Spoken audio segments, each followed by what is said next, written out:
Hi, everybody. Before you start listening to another exciting episode of Too Opinionated, please do us a favor and give us a subscription on our YouTube channel, Meisterkhan Pod. We're working really hard to boost those numbers. We want to take this podcast to bigger and bigger levels. So if you're new to us or you're returning as a favorite, please subscribe. YouTube Meisterkhan Pod. Okay, let's get on with the episode. Hi, everybody. Welcome to another edition of Too Opinionated. I'm so excited today. You guys know I'm a comic book fan. I've got Batwoman herself, actress Javicia Leslie, with me. So welcome, Javicia.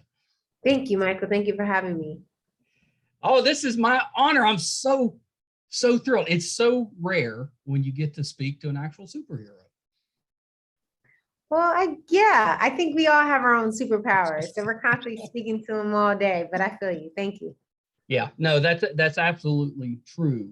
So I wanted to start with this question because this is the one that's been on my mind the most. Has your mother made it onto an episode yet?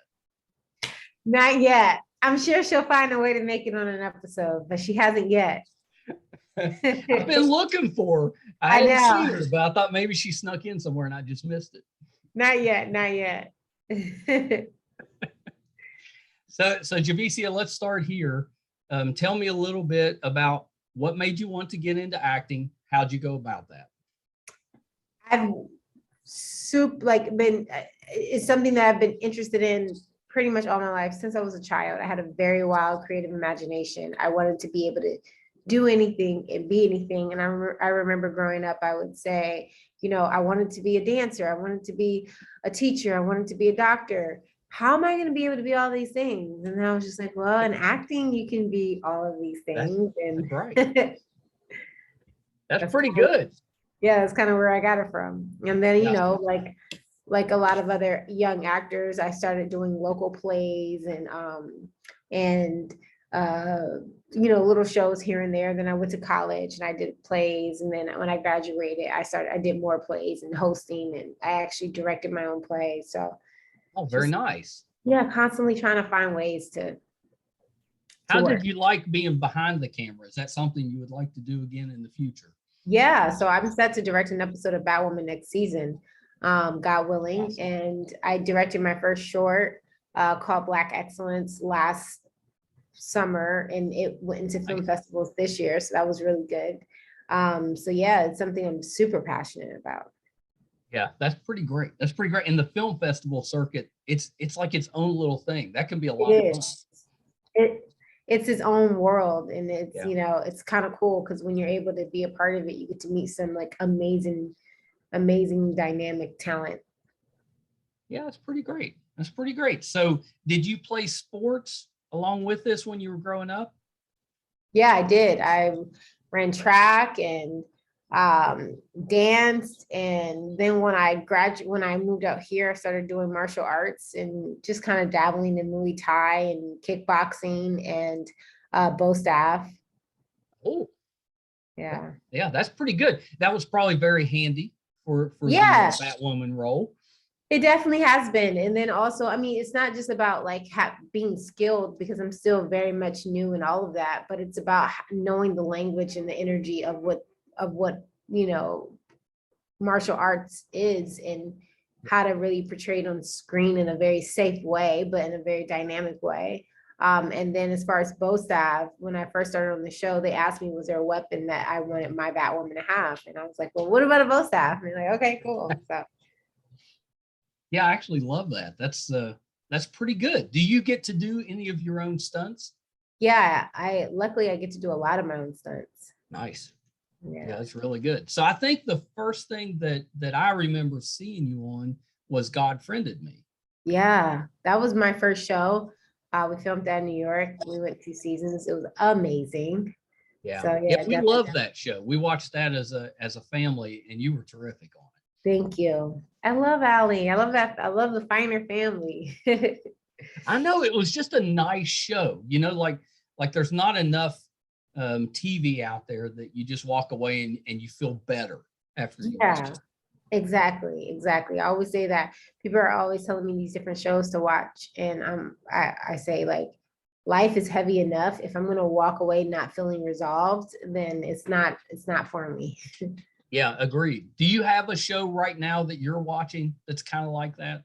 See, this is gonna contradict what I'm talking about, but anyone that knows me knows that my favorite show is Grey's Anatomy. And I know that it seems like that's heavy, but if you look at an entire season, there's always like resolution, some like throughout it and how they help their patients. And I actually loved like the older episodes of Grey's because they were so patient, centric. They were so patient heavy. And you got these amazing guest stars that will come in and make you fall in love with these characters that were only going to be on the episode for like 1 to 2 episodes. And either the team would save them or they wouldn't, but you still had a resolution. Yeah, that's pretty great. That show's been on for probably your entire life now. It's been on forever. You could still make an appearance. Yeah, well, that's so funny because a lot of people that love our show, they tweet. We all tweet all the time, and they're all trying to like get Shonda Rhimes to hear that I love the show, so that way I can do a guest star role in it. Yeah, you need to be on there. I've got a good friend that did an episode, and he was playing the husband of a wife that is dies on the episode. So his episode was he had to be very emotional. He had to get very upset, and he was really struggling with it, and ended up they had to like get everybody else out of the room, and then the director just basically talked him into a good cry. Yeah. I thought that was pretty good. That's so cool. Look, crying on the spot is a very it's a very difficult thing especially with so many elements that are in play when you're on set. Like there's a bunch of people in the room, you actually don't know the person you're crying for. So it's like you really have to I love that. I love that they made it happen, that they made it work. That's beautiful. Yeah, that's pretty good. Because it's not easy, especially when you got a lot of people watching you and you just have to kind of turn it on. That's not easy. Exactly. They would have to, I don't know. They probably not. I'm really emotional, so I'd probably cry like it easy. I probably wouldn't. I was gonna say they probably have to do something to make me cry, but probably not. You're probably like, I need to get some stuff off my chest anyway. So you think this is about you, lady, but this is actually about. Right. That's right. I got stuff to say. I think my trouble with it would be I'd have trouble recovering after. Yeah, but that should all be on camera, watching you try to recover. Probably why I'm not on camera. So, were you a comic book fan before Batwoman? When I was a kid, I was definitely a comic book fan, but then I just really became like a comic book movie fan. I had an older brother. Do that. Yeah, I had an older brother, so that's kind of what got me into comic books. But then after that, it was like movies and TV shows. It was like Batman and it's just like all of the dope DC and Marvel movies. I love so many now. But back then there weren't. Like we had X-Men and we had Batman, like Spider-Man here and there, like so it was kind of cool to be able to bring what was on the page onto the screen like that. Have you went back to read any of the comic stories? No, not any of the old ones. I've read a bunch of the newer ones because now that I'm in this genre, I know a lot of people that are either writing the comic book stories or illustrating them or, editing them, like things like that. Like my co-star Cameras, he wrote one of the stories that ended up being for Lucius Fox's sons, which ends up being Batwing and a Black Batman. Batwing, yeah. Yeah. And so reading that, and then I've read a few of the Batgirl issues, and then I just started reading them. Like I have like probably about a pile this high of comics at this point since I started the show.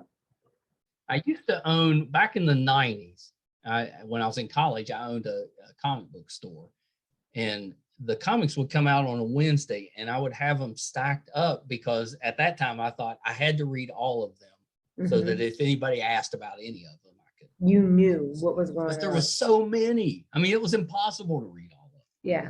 Yeah. But fun. Yeah.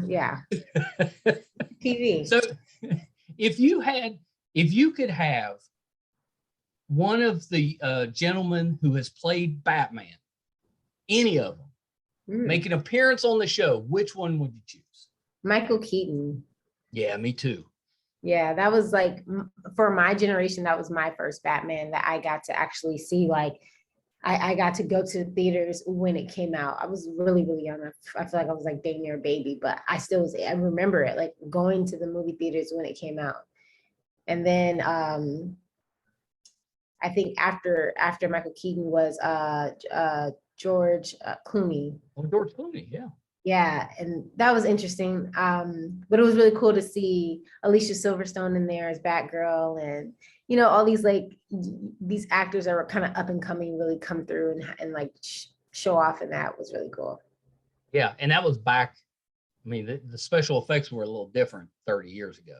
Very different, and it was interesting with the change in directors too, because Tim Burton's Gotham felt like it was like the comic books Gotham. It was darker.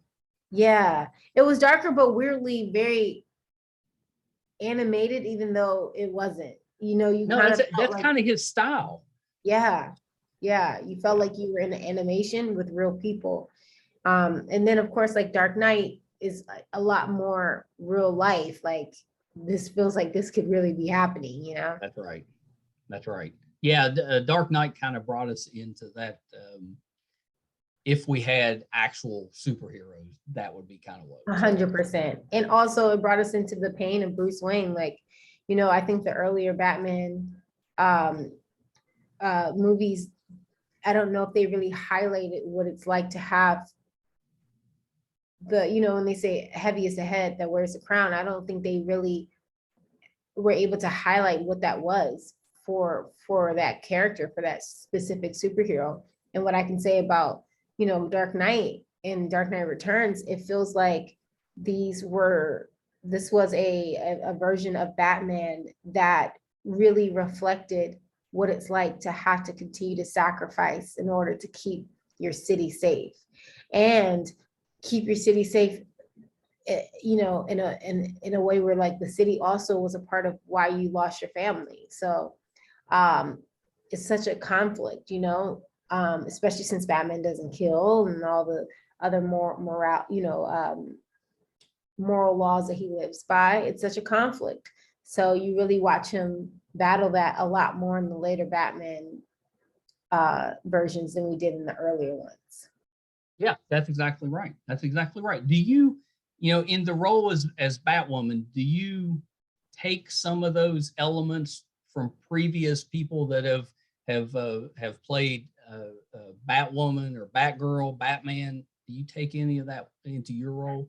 Well, luckily I don't have to, because Ryan is an original character, for our show. So it's pretty cool.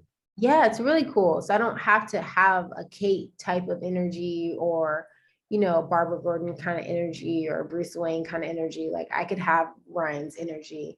And what I love is with Ryan's storyline, she's kind of a mix of like your Tim Burton, your Batman, and your Dark Knight Batman, because it's like, you really see her conflict with how she got where she is, like she was homeless, and the entire city, like, you watched as like the ones that were supposed to protect us, like the police and the pros, were the crooked ones. And they were the ones that, when you really zoom in and pay attention, kind of like what's happening in our country, you zoom in and pay attention, they're not protecting, the people that look like me.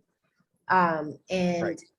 She ends up deciding, I'll be a superhero for myself. I'll be a superhero for those that are living how I'm living, for those that don't have a voice. And it's really cool to be able to be a part of that story. I remember I was doing an episode where there's this kid, this is from season 2, and there's this kid who's being abducted by the candy lady, being abducted by the same lady that abducted me. And I remember there was a scene where this is before I started really doing my stunts. This is before they knew that I was comfortable doing my stunts. There's a scene where the boy has a gun on Jacob, and I'm trying to talk him down. I'm trying to get him to put his gun down. And myself, my actual self, seeing this boy, who doesn't have parents, who is just trying to figure out, how to survive, find a family, which ends up being this gang. Like, he doesn't know better. He just wants to survive. And just seeing that image and knowing that this image is a reality, it got to me emotionally. And I think that was the first time that, like, in the cow, I was that emotionally affected by something, and that they kept it in the scene. And so it was originally meant for me to have the dialogue with him, shoot my gauntlet up, or shoot my my grapple gun up, Right. and fly out. But they hadn't yet had me do I don't think I had done one where I was exiting the scene yet. I just had done the ones where I was entering the scene. So originally I was supposed to say what I was supposed to say to him, get him to put the gun down, and then they were gonna call cut or hold or whatever, and have my stunt double come in and be the one that grapples out. And I was just like, no, this is too important. Like, there needs to be a consistent shot between him and I, and me grappling out, because this is a way where you start to see your hero be one, relatable with this victim, really a victim of the system, and then go back to being who she is as a superhero in one shot. Let's not break the shot up. Let's not have it go from here to cut to something else just so that we can get my stunt double in, to now my stunt double going up. And what made it worse is you wouldn't even see my stunt, you would only see the back of me go up. It mattered that him and I maintained this eye contact when we were going up. Yeah, so right. Just like, moments like that is where we're carving out who Ryan's Batwoman is. When you ask me, who did I lean into anyone else's the performance of their version of Batwoman or anything like that? No, because Ryan has her thing, that's very original for her. Yeah, I love that. I love the behind the scenes type of look. And that was a great episode. That was a really good episode. So you're getting this season, you're getting some of the Batman mythos played in, like Mary just had the Ivy thing kind of come out. So cool. It's great. It was great. I love that. But you lost Wayne Enterprises. Yeah, that's embarrassing. Jeez. We still got a couple episodes coming out for this season, right? Yeah, we do. It's tricky. It's a very tricky season. It is. Maybe it'll all work out, but I'm guessing it's probably going to end on cliffhanger. It's going to end on something for sure. It's a lot. It's a lot. Are we getting season 4? Oh, I don't know. I would love to know if you find out. Putting it out there. We want it. Yeah, like, oh, God knows it's out there. Trust me. I'm putting it out there. And I would say to all the fans, make sure you guys put it out there and request for a season 4 renewal. I have high hopes that we will, but we'll see. We have to. We need more of Batwoman, in our superhero universe, for sure. I agree.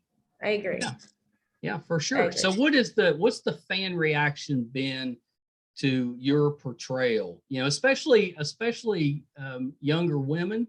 Are you getting the fans looking up to you, the character? It's a strong female character. What's the reaction been like? It's interesting because when we're filming, we're kind of in a bubble, because I just would never want to be any reason why I shut down production, like me be the person. I don't think any of this is honestly in our control, what's going on right now. Nope. With the pandemic. I think that you can literally be doing everything that you're quote unquote supposed to be doing, and still, like this is just what we're dealt with right now. But if I can try my hardest not to be the cause of anything, I do try that. So I hadn't really been able to go outside of Vancouver, go outside of really Gotham City and look at how this show affects other people. We work all day. All I have are Saturday and Sunday. So I hadn't been plugged in. So my first time really being able to kind of like feel how it is being received was actually, well, I would say one of the first times. Because I feel it on Twitter. On Twitter, I get to hear a lot of people's stories, or I get to read a lot of people's stories, and see the impact that Ryan and our show and the characters on our show have on them. But I did my first convention this weekend in New Orleans. Oh, that's exciting. Yeah, it was so cool because they get to come up to you and you get to look them eye to eye and really have conversations about, you know, the impact that these stories have on them. And there's all kinds of impacts. There's impacts of, you know, for Ryan as a gay woman, as a gay superhero. Obviously for Ryan as a young Black woman, as, you know, a Black superhero, for it to just be Batwoman in general and being a part of the Bat family. People just interested in like the stunts, people really thinking it's cool that a female actor is also a stunt actor, and like just creating all of these different like influences and people feeling, you know, represented by it. It's really, really fun. And it's so cool to be able to see them in person and feel their energy in person. It kind of gives me like a good like attaboy boost to go back out and just like do my thing. But yeah, it's really cool. I'm glad you're starting to get to do conventions, because, you know, back in the 90s when I was, you know, working conventions back then, it was mainly a male audience. There was no celebrities involved. So it was just comic book people, you know, and now it's so much more inclusive. You've got cosplayers, you know, you've got so many more women fans, which is terrific. It's so much fun, and it's a very positive environment. I'm so happy. Yeah, the cosplay was so cool, like so cool. It was just the type of talent and work that they put into outfits, amazing. Yeah. Do you get to keep the Batwoman costume to go to conventions? No. Oh my gosh. Heck no. No, I don't. We're just there as our basic selves. See, if I was in a superhero role, I would be showing up at conventions uninvited in costume till I died. That's funny. They wouldn't even know it was you. They think you're just actually someone doing cosplay. Yeah, I would be there. So we had Bevan Brew came on last year, and she's such a big fan of yours. I talked to her last night. She said to make sure to tell you hi. So hi from Bevan. That's my girl. Tell her I said hi. Yeah, she's so good. She was so good on the show. So yeah, she's so good, so talented, and just engaging. And the connection was amazing. It was so great working with her, especially as like my first like love interest on the show, you know? Yeah. I know. It was really good. And if I remember right, that was around, you know, the episode we were talking about earlier. It was around that time, right? Yeah, I think that it was actually that same episode that she gets introduced in. It's That's what I was thinking. That's what I was thinking. Yeah. Mm-hmm. It's really good. That's really good. So is there a genre that you haven't got to do yet that you would like to try? I haven't got to do yet. So I've done drama, I've done comedy. Now this is action / sci-fi. I wouldn't mind a Western. I think a Western, yeah.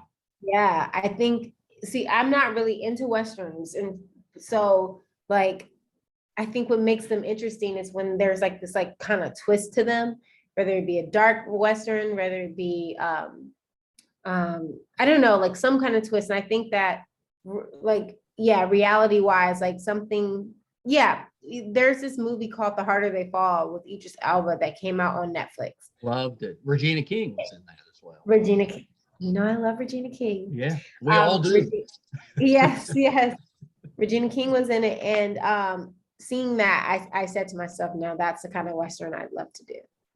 Yeah, I would watch that. You let me know if you need somebody just to like get shot right at the beginning. I can't do it, you know, no lines. I could grunt maybe, but But you also can cry, so you can get shot and cry. Oh, it's true. Yeah, maybe I could have a little death scene. Yeah, a little Denzel and Glory one tear moment when you go down. That's all I'm asking. Is that too much to ask? No, I think that sounds about right. Yeah, I think so too. So Javicia, thank you so much for taking a little time with me today. This has been the best. I've been looking forward to this so long. Mike, thank you for having me. This is I love this. Oh, thank you so much for saying that. So a couple of quick things before you go. Yeah, sure. Is there anything else you're working on that we can keep an eye out for? As far as acting, nothing that I can say right now, but I'm actually in the middle of writing a book. It's an action, I guess like an action sci-fi, like kids adventure book. So I think the more I say it, the more I am inclined to finish it, Yes. because you got to kind of stick to a schedule. I kind of like, when I had the idea, blurted like chapters out, like, and then when work started picking back up, I was just like, okay, I'll get back. Okay, I'll get back. And now I'm like forcing myself, like every single day, sitting down, even if it's only like a half a page, just writing out a next scene, the next scene, the next scene, Yes. When you finish, you have to come back and talk about Yes, I would love to. it. Absolutely. Okay, last thing before you go, where can we find you on social media? You can find me at Javicia on everything. Oh, that's easy. Yeah. That's not bad at all. That's not bad at all. Yeah. Well, thank you so much. And before you go, I wanted to mention, I saw you on MacGyver and the Family Business. You were terrific on both of those as well. Thank you, Mike. I appreciate it. Yes, ma'am. Thank you so much. And definitely, we have to do again at some point. Yes, for sure. Thank you for having me. You're so welcome. Okay. All right. So that was the talented, the lovely Javicia Leslie. So excited to get to speak with her. And I was trying to hold it together. I'm a comic book guy, so I was stumbling around a little bit. That was a fun interview for me. Hopefully you guys enjoyed that. She was terrific. And I have no doubt she does her own stunts, at least now. Everything that I've seen, she's very athletic. She's very good at handling all of the martial arts type of moves that you would need for that type of show. So terrific. Thank you guys so much for tuning in with us again this week. We don't take that for granted. There's so many good podcasts out there that you could be spending your time with, but you carve out a little bit of time for us each week, and I appreciate that so much. If you haven't done so yet, we really could use the help on our YouTube channel, Meisterkhan Pod. If you could give us a subscription, that would help us out. You can find all 325 or so episodes, audio and video, on our website, meisterkhan.com. There's a fun, geeky blog that Brett writes. You'll enjoy it. So if you're a Batman fan or if you're a comic book fan, lots of good stuff on there. He's such a good writer, so check that out. If we're doing any in-studio events, if we're going anywhere and doing live interviews, if we're covering conventions, all of that will be on the website, meisterkhan.com. So check that out. Thank you guys so much. Until next time, bye, everybody.